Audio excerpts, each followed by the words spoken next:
Chabwino mmene tikuchitira kuno ku BICC kumene kuli launch ya gulu lija lochedwa Essence of Hope. Ndiye tikucheza ndi anthu osiyanasiyana amene abwera kuzaonerera launch imene kukhazikitsidwa kwa chimbale chimenechi, komanso tikucheza ndi magulu osiyanasiyana amene akhala ndithu akutenga nawo mbali kuthandiza gulu limeneli. Ndiye apa tikupasani mkulu wina amene ndithu amagwira ntchito yotamandika kwambiri, kwakhala mashow osiyanasiyana amakhala akugulitsa matiketi kwa anthu. Ndiye tachiona chabwino nena kuti ticheze naye timve ziwiri zitatu zokhuza mkulu ameneyi. Munthu wankulu.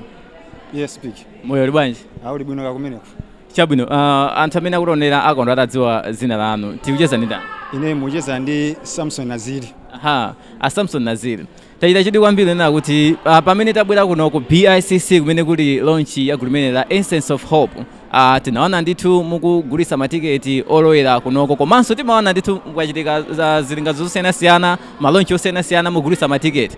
Inuyo, how do you feel? Mumva bwanji pa ntchito imene mugulitsa matiketi komanso kumema anthu kuti apezeke m'mashonga amenewo?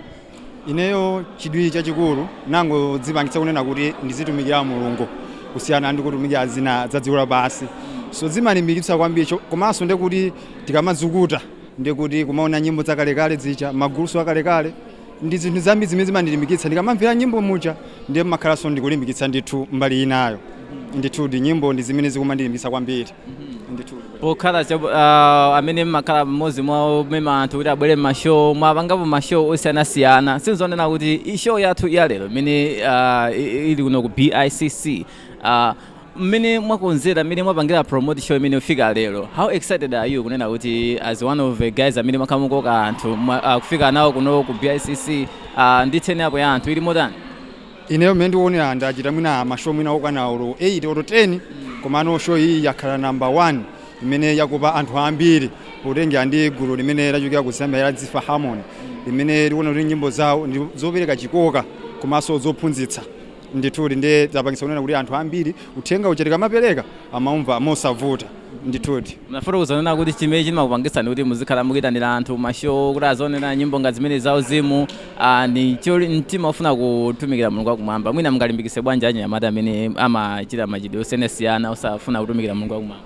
Ndimangofuna kulimbikitsa ndithudi achinyamatawa kuti masiku awa zinthu zikuvuta, inde zikuvuta, komano ukasankha zotumikira zina za dziko lapansi umakumana ndi mavuto osiyanasiyana, nkhawa ndi zina. Pamene ukakhala zonena kuti ukutumikira Mulungu umakhala kuti ukuwerenga, ndiye ukamawerenga muja ndikuona ndi masiku amene tili umakhala ndi chiyembekezo zonena kuti zimene zikuchitika ziswe kuti masiku tili kumapeto.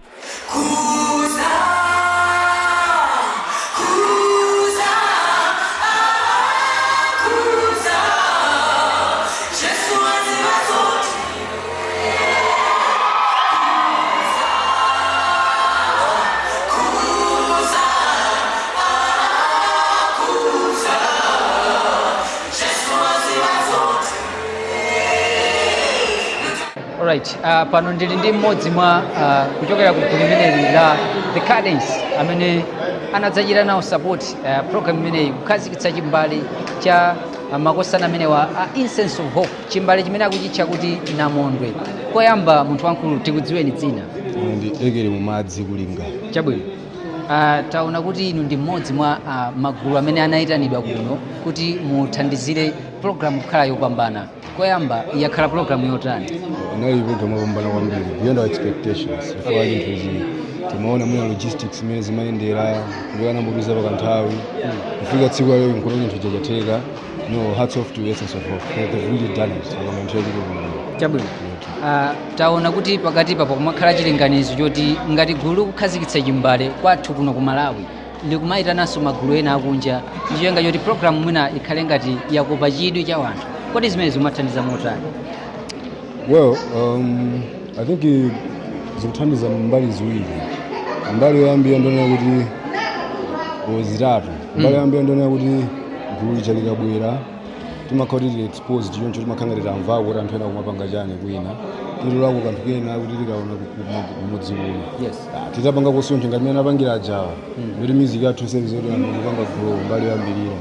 Mbali ita timakhala solo anthu timasangalala pali magulu ena akamera khamwina timangoona makanema mawairesi so akabwera ngati mene ujawo ngati anthu timakhala peza ku advantage kuti no kusangalale mbali ina yachitatu imene yangatisa mbali yofunikira kwambiri Yes. ndionera kuti tili ndi talent Malawi kuno. Okay. Kuli anthu amene ali ndi ukatswiri kwambiri komano chifukwa sinapeze stage kunjako anthu kwina kusamadziwa Saziwa kuti ndeno anthu aja akapeza kuti abwera gulu kunja lija. Yes. As much as we are learning from them, you are just akuphunzira kwa ife. We have so much to teach them as much as we are learning. Okay. Nderi tikaphunzira kwa iwo just aphunzira kwa ife. Akapitaso kwa kuja kanene koma anzathu akupangaso zinthu. Okay. Atitengeso akapangeso expose anthu amene kujako because as Malawi we have to learn kuti tinso ndi kuthekera kuti ifenso ndi talent yayikulu kwambiri mwa ikonkulu yoti kunjako anthu tenoti aonetsa. So zimene zimathandizira m'magawo amenewo. Chabwino. Mwina pamene tikumaliza mwamema mwantundu wotani kuti anthu osiyanasiyana mwina amene sadakhazikitse chimbali akhazikitse. No, it's a very good development. Ndi chinthu chofunikira kwambiri ngati gulu. Imakupatsani process ya growth. Mumaphunzira ngati gulu pang'ono. Ndifanira kuti muyambe kupanga program yopanga record mufunga practice munaphunzira logistics. Yes. Ngati gulu imabweretsani pamodzi imakhaso ni gulu chamukutani mukukula. Therefore it's a must. Simwena kuti mupange ngati mina wapange aliyense you can think of your ways when mungapange zinthu izi. Yeah. Komano definitely looking towards a goal imakupatsani mphamvu zoti mukapange zinthu. Chifukwa ndimakhulupirira kuti even the sharpest shooter opanda target palibe chanzeri awombera pati. So you have to have a target for you to grow. Ife tathokoza kwambiri kuti munalola ticheze nanu mu tsiku la lero pamene timakhazikitsa chimbali chimenechi.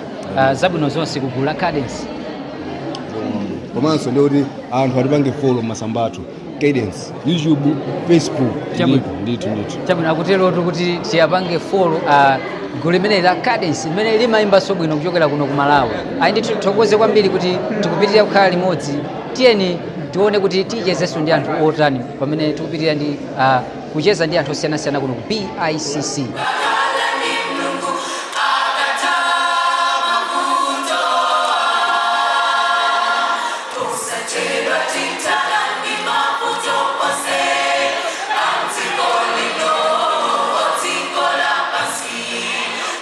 My name is Paul Joshua Hatembo. I'm a member of Zeta Harmony. Oh, you're just a member. Yes. All right. Zeta Harmony, all the way from Zambia. Welcome to Malawi. Thank you so much. We are very excited to be here. Very nice place, friendly people. This is our first time coming to Malawi. Yeah. This is our first time coming to Malawi, and we love it. Yeah. Yes, we love it. What's your excitement to be part of a guest group for the Essence of Hope album launch? Well, first of all, we are very much humbled for having been invited to come and be the guest singing group to this lovely event. There are other groups that could have come to this program, but they saw it fit that we, as Zeta Harmony, do come through and help launch this album. We are very much grateful and we are very excited. We have been welcomed nicely by the people that have been here. We've enjoyed nice food. Our accommodation is proper, so we are very much happy. Yeah. Earlier you said that this is a nice experience to be here in Malawi. What is it that you remember when you go back to Zambia about Malawi? Well, we will remember the experience that we've had in terms of worship. When we went to the church that we worshipped with yesterday, the people were very welcoming and we had a very nice worship experience. We will never forget about that. And also, we enjoyed the hospitality that the Malawian people have given us as Zambians. It really shows to say we are united and we are one. It doesn't mean when I come to Malawi, I become a foreigner. I don't feel like a foreigner here. I feel at home. So it means that the unit that is there, the relationships that is there between Zambia and Malawi should continue. And we are really having a good time here. The hospitality is okay. Thirdly, also is the food. The food that we have enjoyed, that you have prepared for us here is very, very nice. We'll never forget. Yeah. Maybe there are some people who are watching, maybe they have never heard of Zeta Harmony, maybe especially here in Malawi. Can you give them a brief description of the group? So Zeta Harmony is a gospel singing group from Zambia based in Lusaka under the Woodlands Mission, Woodlands Conference. We are singers who preach the gospel through music. So to those that do not know Zeta Harmony, can go to the Facebook page, Zeta Harmony, YouTube, we are Zeta Harmony, and we have released 3 albums. two albums. So, and the other one is coming very soon. So to those that have not heard Zitha Harmony, you can go to those social media pages and just search for Zitha Harmony, and we are going to come through and we are going to enjoy the music that we preach. Yes. The gospel. We spread the love of God through music. Our music is traditional.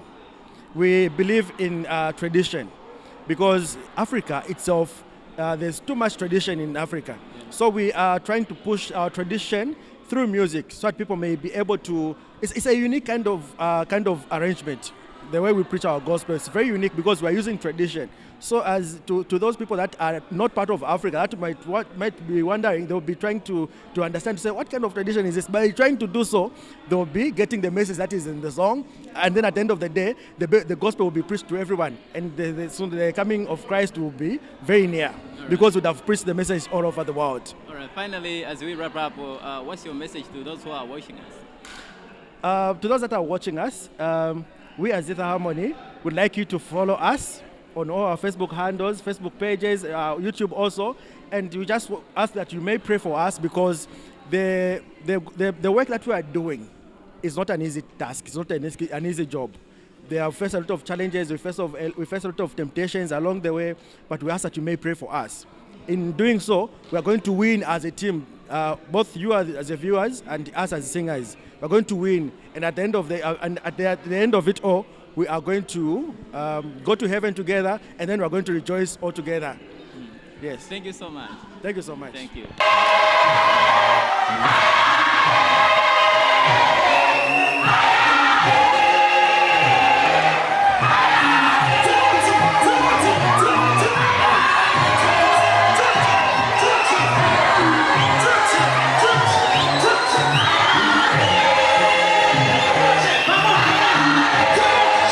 Zinanga ndine Brian Longwe. Chabwino. Ndimakhala ku Longwe konkuno ku area around 3. Chabwino. Yeah. Inu Brian Longwe timakudziwaninso kuti ndinu munthu woyimba. Mwina anthu angodziwa kuti mumayimba gulu lanji. Ine ndimayimba gulu la Orion Singers limene limachokera ku mpingo wa Golgotha SDA Church ku area around 3 komwe. Chabwino. Yeah. Inu ngati mmodzi mwa anthu amene munabwera nawo mwambo umene ukhazikitsa chimbali. Mwambo udali utani? Tikhozaona kuti mwambo unali opambana kwambiri. Choyamba kumbali ya discipline aine yake essence of hope mene anachokonzekera chinthuchi zikuoneka kuti anachokonzekera kwambiri, komanso selection of supporting artists taona kuti kumeneko kunde anakankha kwambiri, anaitana anzathu aku Zambia gulu loyimba la Zitha Harmony, komanso ma local supporting artist amene anawapanga incorporate mu program yawo inali selection yabwino kwambiri. We had Cadence, we had the Hubs, and we had Azmai, Nsewa Dokas.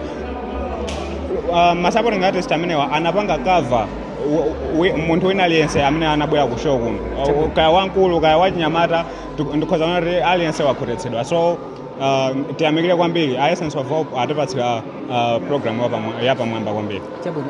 Gulu la Zitha Harmony ndilochokera kunja kwa dziko lino ku Zambia. Zikuthandiza motani kuti mwina mwambo wathu zikhala wabwino pomayitana magulu akunja? Izi zituweze kutithandizira kuti tipange ubale wabwino pakati pa magulu a Malawi muno ndi maiko ena amene atiyandikira. Zikusonyeza kuti anthu 25 amodzi ngakhale tasiyana madera okhala komano anthu 25 amodzi, wani mpingo amene tikupemphera ndi mpingo umodzi, mulungu amene tikumutumikira ndi mulungu umodzi. So tikamapangira zinthu pamodzi chonchi zikutanthauza kuti zikulimbikitsa ubale, amati there is strength in unity. So yeah, tikamapangira zinthu pamodzi chonchi zimakhala zinthu zokongola kwambiri. Tinaonapo sombuyo mu the Hubs anaitana magulu akunja, we had yes Chewizimbi. So izizi zikutanthauza kuti anthufe makamaka Malawi ikupita patsogolo, ikudziwika internationally. Yes. Chabwino. Tathokoza kwambiri kuti munalola ticheze nanu tsiku la lero. Inaso ndanyadira kwambiri ya V&V Media, anthu amene mukutiyimirira kwambiri kumbali ya zoulutsa mawuzi, mukutiyimirira mugwira ntchito yotamandika kwambiri. Tikuliuzani kupanga support magulu oyimba komanso mpingo wa Seventh Day Adventist muno Malawi. Zikomo kwambiri. Yeah, sure. Ameneyo ndi mmodzi mwa anthu amene amayimba ku gulu lotchedwa Orion Singers, komanso ndi mmodzi mwa anthu amene anabwera kuno kuti achite support kukhazikitsidwa kwa chimbale chimenechi cha gulu limeneyi la makamaka Essence of Hope.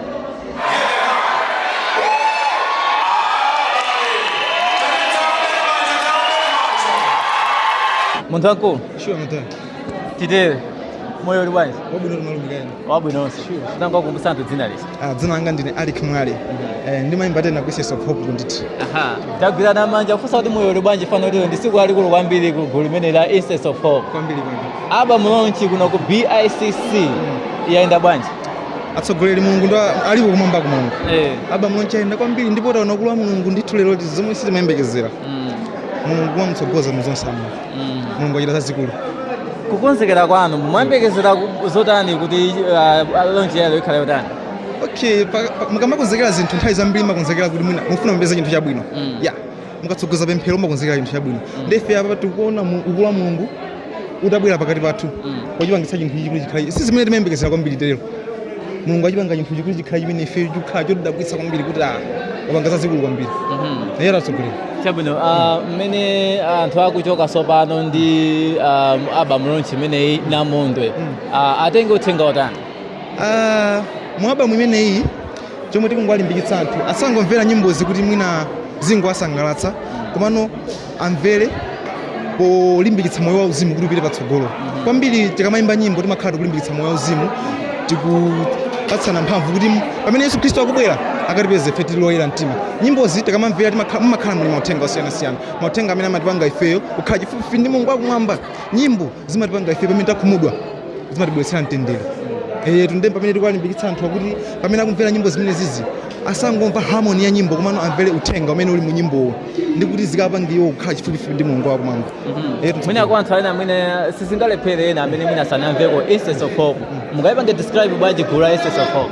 Okay, Essence of Hope ndi gulu limene lili ndi anthu almost 30. Yeah, gulu linamba mchaka cha 2016. Mchaka cha 2016 May.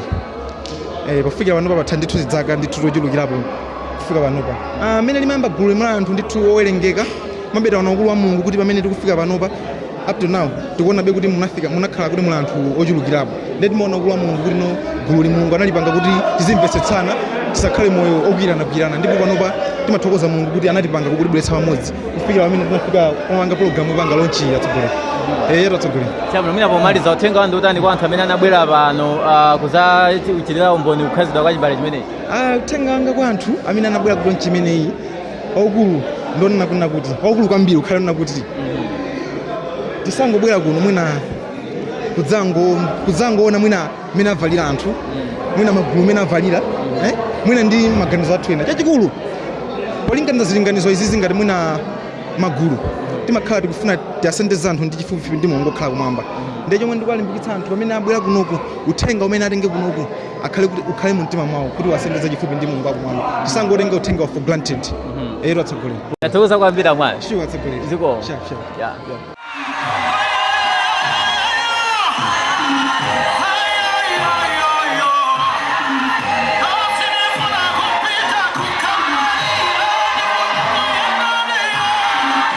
choyamba tikudziweni.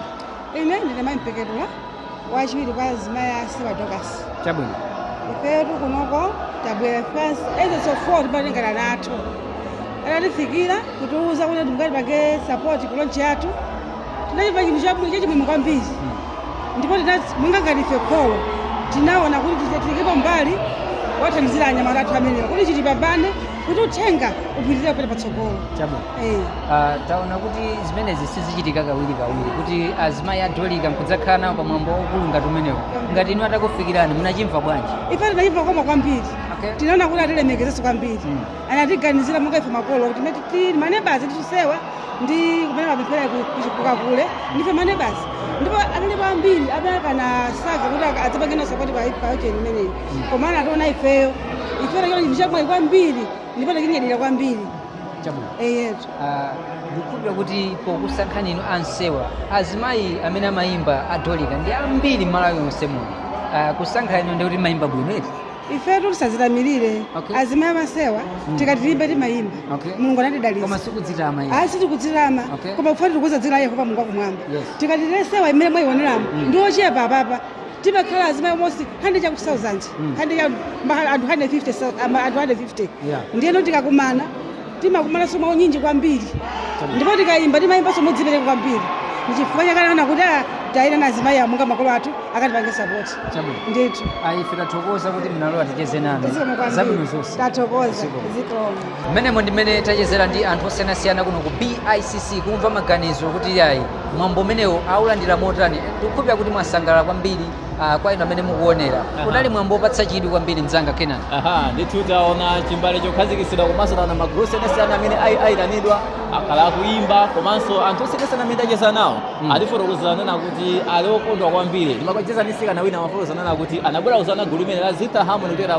mdziko la Zambia ndipo wakondwera kuti akhala ndithu makamaka waona gulu limene amafuna kuti alione mwambo umenewo chitatipatsa chidwi kwambiri anthu osiyanasiyana amene tacheza nawo afotokoza kuti yayi kubwera kwa magulu ochokera kunja akuti zikulimbikitsa ubale kwambiri nkhani imene yamayimbidwe ndikukhulupirira kuti tsiku lina tidzakhala kuti tikupitanso kunja kukachitira umboni nkhani imene yamayimbidwe chabwino mmene muno mmene sona tachitira kucheza ndi anthu osiyanasiyana komanso kupasirane zina zawo zimene zimachitika kuno BICC pamene anzathu a Essence of Hope amakhazikitsa chimbale chimene akuchitira kuti Namondwe. Ine ndikhena savati pamene ndi nzanga Luciano Lion pitirira kuno programu osiyanasiyana pano pa DNV Media TV.